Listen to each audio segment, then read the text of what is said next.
വിശപ്പാണ് ഏറ്റവും വലിയ വേദനയെന്ന് വീണ്ടും വീണ്ടും കാണിച്ചു തരുന്നുണ്ട് ഫലസ്തീൻ ജനത. പട്ടിണിയുടെ ബാണ്ഡം പേറി വയറിൽ കല്ല് വെച്ച് കെട്ടി വിശപ്പിനെ അതിജീവിക്കാൻ പാടുപെട്ട പ്രവാചക ചരിത്രങ്ങൾ നമുക്ക് മുന്നിൽ ഓർമ്മപ്പെടുത്തലുകളാകുമ്പോൾ ഫലസ്തീനിലെ പാവങ്ങൾ അതിൻ്റെ നേർക്കാഴ്ചകളാകുന്ന ചിത്രങ്ങളാണ് ലോകം കാണുന്നത്. അമ്മിൻ്റെ പാലിൻ്റെ മധുരമറിയേണ്ട പിഞ്ചോമന മക്കള് വറ്റിവരണ്ട തൊണ്ടയൊന്ന് നനക്കാൻ പാടുപെടുന്ന കാഴ്ചകൾ മനസാക്ഷിയുള്ള മനുഷ്യരുടെ ഉള്ളുലക്കും. വിശപ്പും ദാഹവും സഹിക്കവയ്യാതെ ഉറങ്ങിപ്പോകുന്ന നേരിൻ്റെ കാഴ്ചകളാണ് ഗസ. പട്ടിണി എന്ന വാക്കിൻ്റെ നേർസാക്ഷ്യമാണ് ഗസ.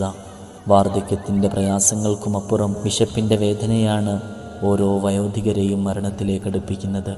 ഇത്രയേറെ ദുരന്തം പേറുന്ന മനുഷ്യരെ കണ്ടിട്ടും അലിവ് തോന്നാത്തവർക്കുള്ളിൽ മനുഷ്യത്വത്തിൻ്റെ അംശമെങ്ങനെ കടന്നുകൂടും?